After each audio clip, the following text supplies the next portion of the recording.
రాష్ట్ర జనవరుల శాఖ మంత్రి నిమ్మల రామనాయుడు నేడు కాకినాడ జిల్లాలో పర్యటించారు. ఆయన వెంట జగ్గంపేట శాసనసభ్యులు జ్యోతుల నెహ్రూ, ప్రతిపాడు శాసనసభ్యులు వరుపుల సత్యప్రభ కూడా ఉన్నారు.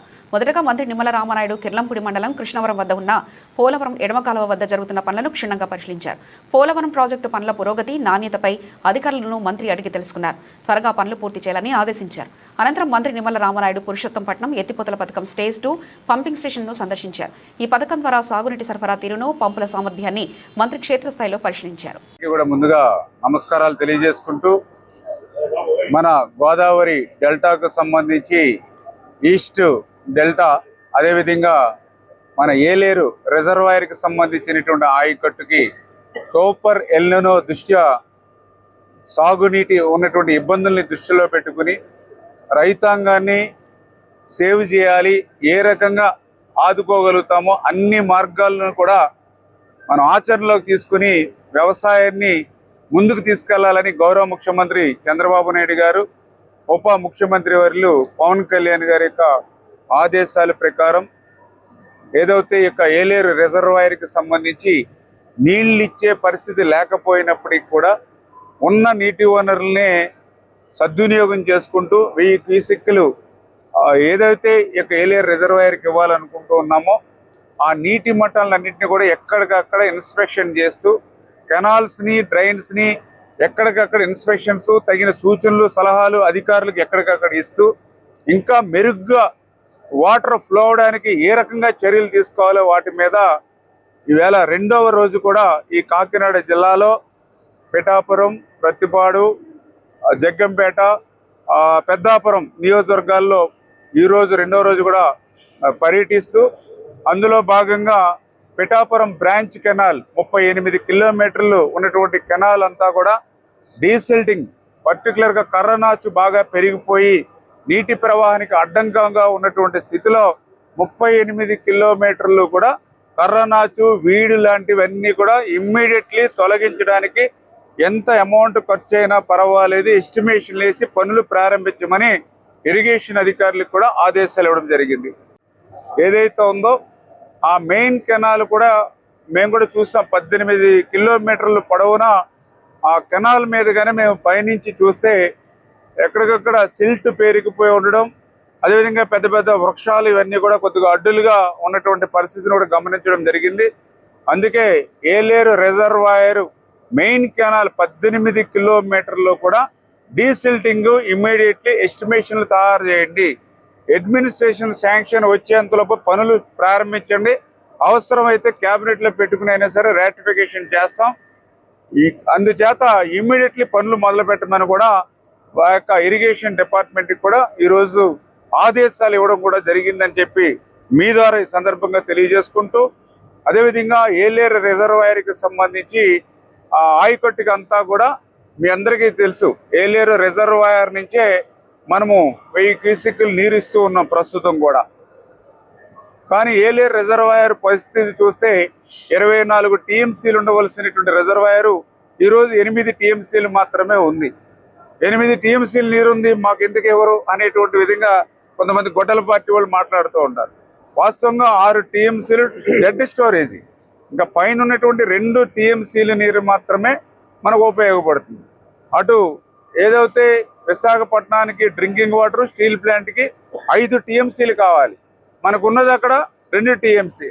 ఇటువంటి పరిస్థితుల్లో ఏలేరు రిజర్వాయర్ ఆయకట్టుకి నీరు ఇస్తున్నాము అని అంటే అది పవన్ కళ్యాణ్ గారు చొరవ, చంద్రబాబు నాయుడు గారు ఇచ్చిన ఆదేశాలు.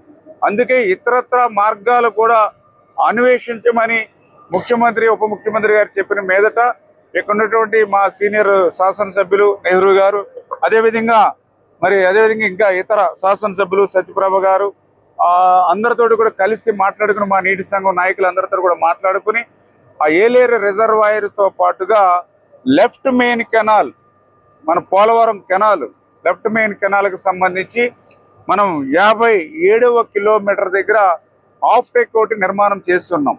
అంచేత లెఫ్ట్ మెయిన్ కెనాల్లో కూడా ఈ పురుషోత్తపట్నం వాటర్ తీసుకుని ఆ లెఫ్ట్ మెయిన్ కెనాల్ నుంచి కూడా ఆఫ్ టేక్ ద్వారా ఏలేరు రిజర్వాయర్కి కూడా నీళ్లు ఇచ్చేటువంటి విధంగా ఇరిగేషన్ శాఖ ఆదేశాలు ఇచ్చాం. అక్కడ ఇంకా పనులు జరుగుతూ ఉన్నాయి. ఇమ్మీడియట్లీ ఈ రోజు సాయంత్రం రేపు ఉదయానికల్లా అవి క్లియర్ చేసి ఇంకా బ్యాలెన్స్ పనులు ఏమన్నా ఉంటే సీజన్ అయిన తర్వాత కంప్లీట్ చేసుకుంటాం. అంచేత ఏలేరు రిజర్వాయర్ ఆయకట్టుకి ఈ సెకండ్ ఏదైతే ఇప్పుడు ఐడెంటిఫై చేసామో ఆఫ్టెక్ నుంచి కూడా నీళ్లు ఇమ్మని చెప్పేసి అధికారులను కూడా ఆదేశించడం జరిగిందని చెప్పి తెలియజేసుకుంటూ, ఇక్కడ ముఖ్యమైనటువంటి విషయం, వర్షాలు 2 నెలల నుంచి లేనిటువంటి పరిస్థితి. నిన్న మొన్న అరకొర వర్షం పడింది. మన ఏలేరు రిజర్వాయర్ అనేది లోకల్ క్యాచ్మెంట్లో ద్వారానే డిజైన్ చేశారు. దానికి లోకల్ క్యాచ్మెంట్లో వర్షాలు వస్తేనే ఏలేరు రిజర్వాయర్ నిండుతుంది. ప్రతి 10-12 సంవత్సరాలకు ఒక్కసారి నిండుతుందని చెప్పి ఇప్పుడు నెహ్రూ గారు చెప్పారు. అటువంటి రిజర్వాయర్కి, అటువంటి ఏలేరు ఆయకట్టుకి ఈవేళ జీవం పోసింది అని అంటే అది పురుషోత్తపట్నం ఎత్తిపోతల పథకం. అటువంటి పురుషోత్తం ఎత్తిపోత పథకం లేకపోతే ఈవేళ ఏలేరు రిజర్వాయర్లో ఒక చుక్క నీరు ఉండదు. అటువంటి పురుషోత్తపట్నం ఎత్తిపోతలు లేకపోతే ఈ రోజు ఏలేరు రిజర్వాయర్ ఆయకట్టుకి ఇప్పుడు మనం చూసినటువంటి నీరు ఒక చుక్క కూడా ఉండదు. ఈ రోజు ఉన్నటువంటి ఎలినోనో పరిస్థితుల్లో ఏలేరు రిజర్వాయర్ ఆయకట్టు అంతా కూడా ఎడారి మాదిరిగా ఉండేది. అటువంటి ఆయకట్టుకి ఈవేళ నీరు పంపగలుగుతున్నామనంటే అటువంటి పురుషోత్తపట్నాన్ని నిర్మాణం చేసింది ముందు చూపున్నటువంటి విజనరీ నాయకుడు నారా చంద్రబాబు నాయుడు గారు. నారా చంద్రబాబు నాయుడు గారు ఈవేళ ఏలేరు ఆయకట్టుకి ఒక వరం పురుషోత్తపట్నం అంచేత ఒక విజనరీ ఉన్నటువంటి నాయకుడికి, గొడ్డల పార్టీ నాయకుడికి ఉన్నటువంటి తేడాను ఈవేళ ప్రజలందరూ కూడా గమనించాలి. రేపు భవిష్యత్తులో ఏ అవసరాలు వస్తాయో గమనించి అవసరాల్ని ముందుగానే పసిగట్టి వాళ్ళ అవసరాలను తీర్చేటువంటి నాయకుడు నారా చంద్రబాబు నాయుడు గారు. దానికి ఉదాహరణే ఈ పురుషోత్తపట్నం నుంచి వచ్చేటువంటి నీరు లిఫ్ట్. ఇప్పుడు మనం స్టేజ్ 2 దగ్గర ఉన్నాం. ఈ స్టేజ్ 2 లిఫ్ట్ 8 పంపులు పనిచేస్తూ ఉన్నాయి. ఇక్కడ ఈ 8 పంపులు కూడా 1400 క్యూసెక్కులు ఏలేరు రిజర్వాయర్కి నీరు పంపిస్తూ ఉంది. ఈ 1400 క్యూసెక్కుల నీరు అక్కడ పురుషోత్తపట్నం గోదావరి నుంచి లిఫ్ట్ చేస్తుంది కాబట్టి ఈ నీరు వస్తూ ఉంది. ఆ పురుషోత్తపట్నం అక్కడ లిఫ్ట్ చేయకపోతే ఈ స్టేజ్ 2 లిఫ్ట్ లేదు, ఏలేరు రిజర్వాయర్లో నీళ్లు లేదు, ఏలేరు ఆయకట్టుకి చుక్కా నీరు లేదు. చేత విజనరీ నాయకుడికి, గొడ్డల పార్టీ నాయకుడికి ఉన్నటువంటి తేడాను ఈవేళ ప్రజలందరూ కూడా గమనించాలని చెప్పేసి మీ ద్వారా మీరు ఈ సందర్భంగా కోరుకుంటూ, మరి ఇటువంటి క్లిష్టమైనటువంటి స్థితిలో కూడా ఎక్కడ ఏ చుక్క నీరున్నా కూడా దాన్ని ఒడిసిబట్టి మీ ఏలేరు రిజర్వాయర్ ఆయకట్టుకి వీళ్ళ నీళ్ళు ఇస్తూ ఉన్నాం. అందుచేతనే ఇక్కడ ఎవరైతే ఇరిగేషన్ కానీ, అగ్రికల్చర్ కానీ, రెవెన్యూ కానీ ముగ్గురు కూడా కోఆర్డినేట్ చేసుకుంటూ వంతుల వారి విధానాన్ని సక్రమంగా అమలు చేసుకుంటూ రైతులు కూడా పొదుపుగా నీటిని వాడుకోవాల్సినటువంటి అవసరం, రైతులు సహకరించవలసినటువంటి అవసరం. ఇటువంటి స్థితిలో నీళ్లు ఇస్తున్నటువంటి విషయాన్ని రైతాంగం కూడా గమనించి మరి యొక్క పంటలను కాపాడుకోవాలని చెప్పి మీ ద్వారా తెలియజేసుకుంటూ, ఆ గోదావరిలో కూడా లిఫ్ట్ కూడా ఎన్ని రోజులు పనిచేయగలుగుతుందో కూడా గ్యారంటీ లేనటువంటి పరిస్థితి. ఎందుకంటే గతంలో గోదావరి నవంబర్ వరకు కూడా మాకు ఇన్ఫ్లో వచ్చేది 30,000-40,000 ఎవ్రీడే వచ్చేది. మొన్న జూలై నెలలోనే 6,000 పడిపోయింది. ఫస్ట్ టైం 70 సంవత్సరాల గోదావరి హిస్టరీలో 6,000-7,000 పడిపోవడం జూలై నెలలో ఫస్ట్ టైం. రేపు ఎప్పుడు కూడా మళ్ళీ అట్లా పడిపోతుందో చెప్పలేనటువంటి స్థితి. గోదావరిలో ఇన్ఫ్లో పడిపోతే పంపులకి నీరు అందదు. అందుచేత వీటన్నిటినీ కూడా దృష్టిలో పెట్టుకుని ప్రతి నీటి చుక్కను కూడా సద్వినియోగం చేసేటువంటి విధంగా రైతాంగం కూడా సహకరించాలని చెప్పి మీ ద్వారా కూడా తెలియజేసుకుంటూ, మరి మీరందరూ రైతులకు కూడా మా తరపు నుంచి కూడా విజ్ఞప్తి చేస్తూ ఉన్నాం. ప్రతి ఒక్కరూ కూడా క్రాప్ ఇన్సూరెన్స్ కూడా తప్పనిసరిగా ప్రతి రైతు ప్రతి ఎకరానికి చేయించండి. ఎందుకంటే కొన్ని ప్రాంతాల్లో 200 రూపాయలు ఉంది, కొన్ని ప్రాంతాల్లో 750 రూపాయలు ఉంది. ఇవాళ 750 రూపాయలైనా, 200 రూపాయలైనా, 500 అయినా అక్కడ ఆయకట్టును బట్టి ఎంత అయితే క్రాప్ ఇన్సూరెన్స్ ఉందో ఖచ్చితంగా 750 రూపాయలు, 500 చేయించండి. ఎందుకంటే అనిశ్చితమైనటువంటి వర్షపాతం, అనిశ్చితమైనటువంటి వాతావరణ పరిస్థితులు, రేపు ఉష్ణోగ్రతలు కూడా ఇంకా పెరుగుతాయని చెప్తూ ఉన్నారు. టెంపరేచర్ పెరిగినప్పుడు ఈల్డింగ్ దిగుబడులు కూడా తగ్గిపోతాయని అధికారులు చెప్తూ ఉన్నారు. ఇటువంటి స్థితిలో మనం దిగుబడులు కోల్పోతే మనకి ఇన్సూరెన్స్ కవరేజ్ ఉంటే రైతు నష్టపోకుండా ఉంటుంది. కాబట్టి ఇప్పుడున్నటువంటి వాతావరణ పరిస్థితుల దృష్ట్యా ప్రతి రైతు ప్రతి ఎకరానికి కూడా క్రాప్ ఇన్సూరెన్స్ చెల్లించుకోమని చెప్పి దాన్ని ఎడ్యుకేట్ చేయమని చెప్పేసి మా యొక్క ఇరిగేషన్ అదేవిధంగా పర్టికులర్గా వ్యవసాయ అధికారులు కూడా ఎక్కడికక్కడ గ్రామాల్లో అవసరమైతే చాటింపు వేసి లేకపోతే మైక్ కాన్వసింగ్ చేసి ఆ యొక్క ఈ రైతుల్ని ఎడ్యుకేట్ చేసి ఆ క్రాప్ ఇన్సూరెన్స్ ద్వారా రేపొద్దున ఒక భద్రత ఒక భరోసా కూడా రైతులు అందిపుచ్చుకోవాలని చెప్పి మీ ద్వారా మరొక్కసారి కోరుకుంటూ ఉన్నాం. ఈ డ్రాట్ పరిస్థితుల్లో ప్రభుత్వం మన గౌరవ ముఖ్యమంత్రి చంద్రబాబు నాయుడు గారు, ఉప ముఖ్యమంత్రి పవన్ కళ్యాణ్ గారు, ఇరిగేషన్ శాఖ మంత్రి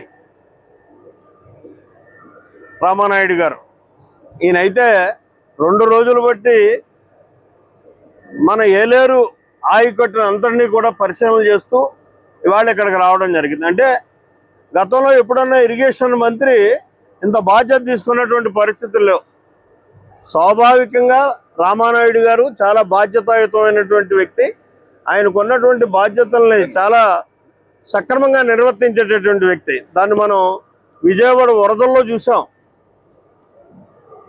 వరద తగ్గి ఆ విజయవాడ మీద పడకుండా కాపాడే వరకు కూడా, గొట్టేసే వరకు కూడా అక్కడే మంచం వేసుకుని పడుకున్నటువంటి బాధ్యత కలిగినటువంటి ఒక మంత్రి.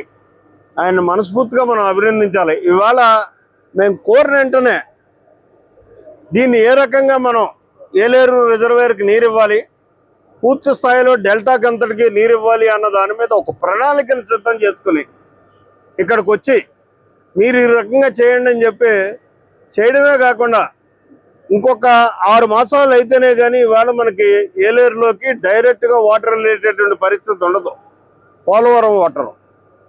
కానీ ఇవాళ నిర్ణయం తీసుకున్నాడు ఆయన వచ్చి చూసి,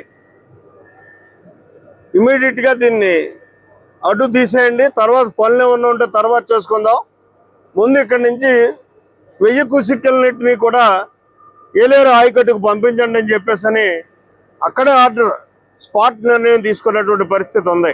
అంటే బాధ్యత కలిగినటువంటి వ్యక్తులు చేసేటటువంటి కార్యక్రమాలు, రైతాంగం యొక్క ఇబ్బందులు తెలిసేటటువంటి వ్యక్తులు చేసేటటువంటి కార్యక్రమాలు. అందులో ఇందాక చెప్పినటువంటి పరిస్థితి మినిస్టర్ గారు చెప్పారు.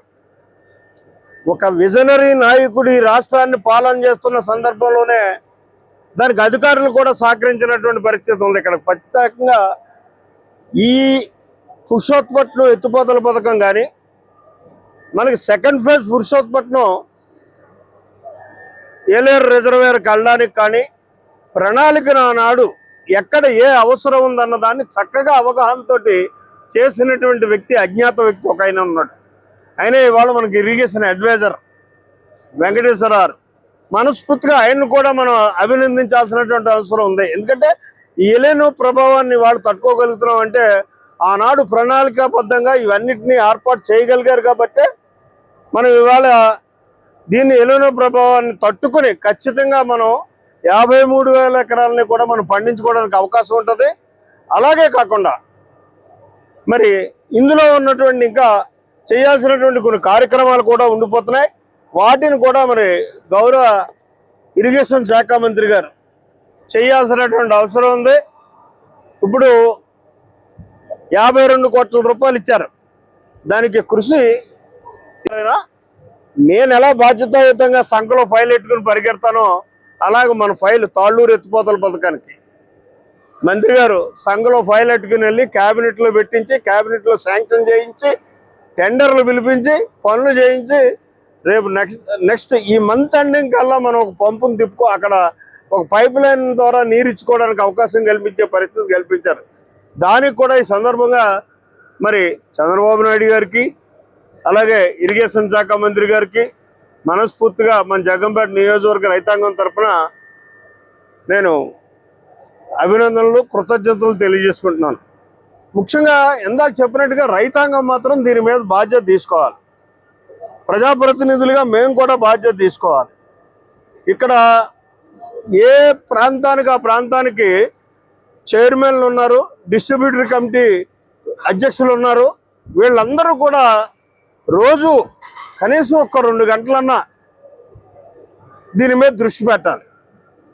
ఎక్కడికి నీరు వెళ్తుంది, ఏ రకంగా వెళ్తుంది, ఏమన్నా ఎక్కడన్నా వేస్ట్ అవుతుందా, లేదు మనం అనుకున్న నిబంధన ప్రకారం జరగటం లేదా అన్న దాని మీద మాత్రం అధికారులతో పాటు ఈ డిస్ట్రిబ్యూటర్ ఏదైతే నీటి సంఘాలు ఉన్నాయో ఈ నీటి సంఘాలు కూడా బాధ్యత తీసుకోగలిగినప్పుడే ఈ విపత్కర పరిస్థితుల నుంచి మనం బయటపడేటటువంటి పరిస్థితి ఉంటుంది. మరి రేపటి నుంచి ఆ రకంగా వాళ్ళు అడిగింది అక్కడ లేకపోయినా తెచ్చిస్తున్నటువంటి పరిస్థితి ఉంది వాళ్ళు మనకి. మరి దాన్ని సక్రమంగా వినియోగించుకోవాల్సినటువంటి బాధ్యత నీటి సంఘాల వారిది. ఒక్కో సంఘ ప్రతినిధిని అడుగుతుంటే నాకేం తెలియదు అంటాడు. తెలుసుకోవాలి, అందరూ పుడతా